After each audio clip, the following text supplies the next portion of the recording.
Hello everyone, welcome back to another exciting adventure with the High-Low trailer. If you guys remember, a couple of videos ago I had pulled out the water heater here and it had a frozen blowout type deal because somebody didn't winterize it correct, so I needed to order a new one. And on the last video when I was cleaning the cushions and everything, I had ordered it. And now it finally did get here. It only took a couple of days. And now here's that new unit just about to go in. The biggest difference for me here is this gas line, which actually went inside of here and came down, went directly into the actual unit. And with the new one, there's this brass fitting that sticks out, and this just doesn't hook to it. And this isn't long enough right here to make it all the way in and put a piece on there either, because it used to come in from the top. And they actually talked about that in comments, that it wouldn't just hook up, and they should have said something about that, whatever. So I went to the RV place and they didn't even know what to do, so they sent me to a gas place that specializes in stuff for barbecues and appliances and stuff like that. And all they had was this 1-foot piece of rubber hose, which isn't exactly what I'm looking for, but if I can get it to bend around in there right, this will work. It does have the right ends on it. I also bought a new water heater bypass kit to replace the one that was on the old one, because with this old one here, these move so freely that I'm worried that it might not be a real tight seal inside to shut it down when I want it to. So for the little bit of amount of money that costed, I thought I might as well just go brand new and I'm done with it.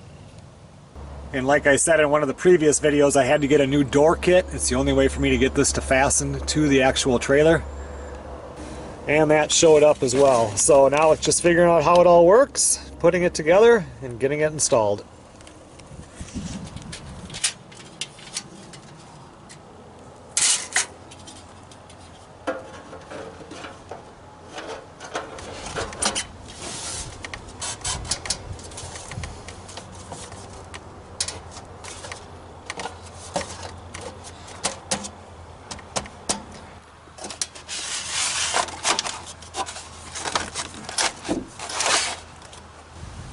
That actually went on there pretty easy, and then right here, you can see this, you put in some long screws and they already have the holes in there, and that'll hold it to the actual unit.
Well, I don't hear any gas, I don't smell any gas for leaks, but I'll hook up the water on the back side here, and then I'll go out there and get that flange screwed to the actual trailer and fire all that up. And then before anything long term, I'll spray some soapy water on those joints to make sure nothing is leaking.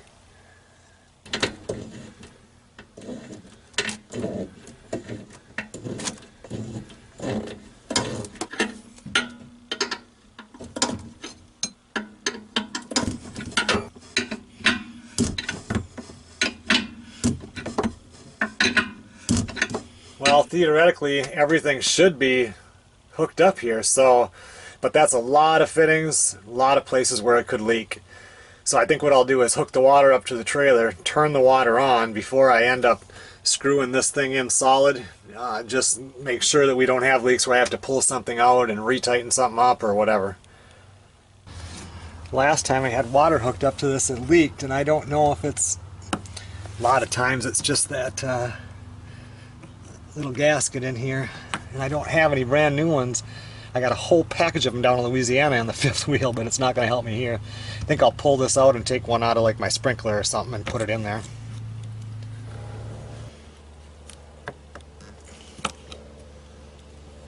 Huh, this one's like an O-ring.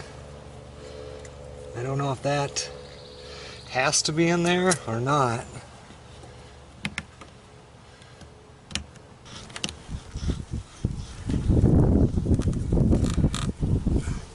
This hose leaks right here a little bit, but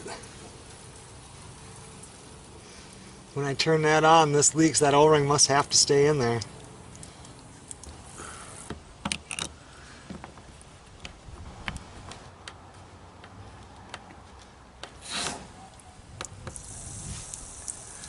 I'll still have to do something with that. It still leaks right there, but for right now, let's just fill up the system and see how that hot water heater works.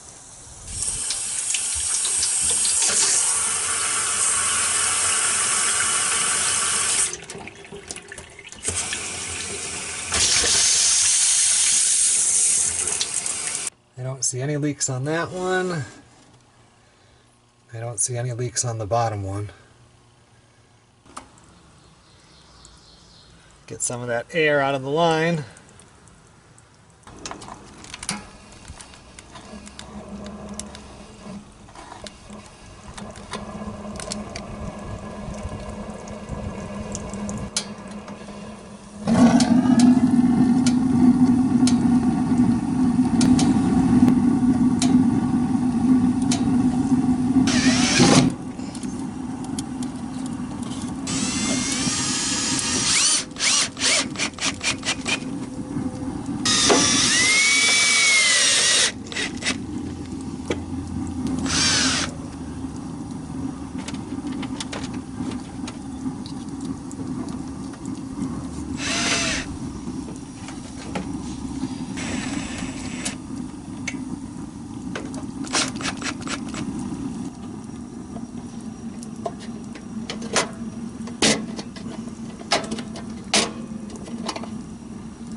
Well, it's been probably, I don't know, 10, 12 minutes or so, and now it finally shut off.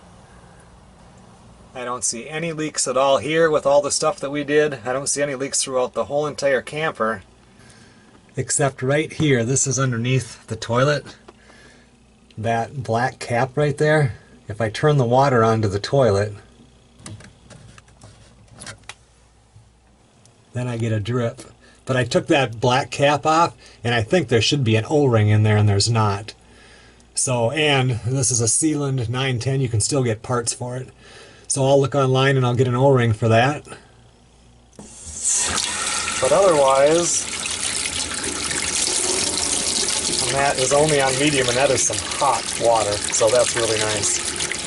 I think we got it all figured out. As soon as I ran that, I heard the hot water heater start back up again. I'll still go through with some soapy water and put it on them the three hookups for the gas line just to make sure I don't smell anything, but better safe than sorry. And then I'm going to have to come in here because where that plastic line went through, that rubber grommet, that wouldn't work, so I'll put a little foam around that. And then I can see right down in there, you can see that daylight. I'm going to put some foam right down in there. Everything seems to be coming together pretty good. Thanks a lot for watching, everybody. We'll see you guys on the next video.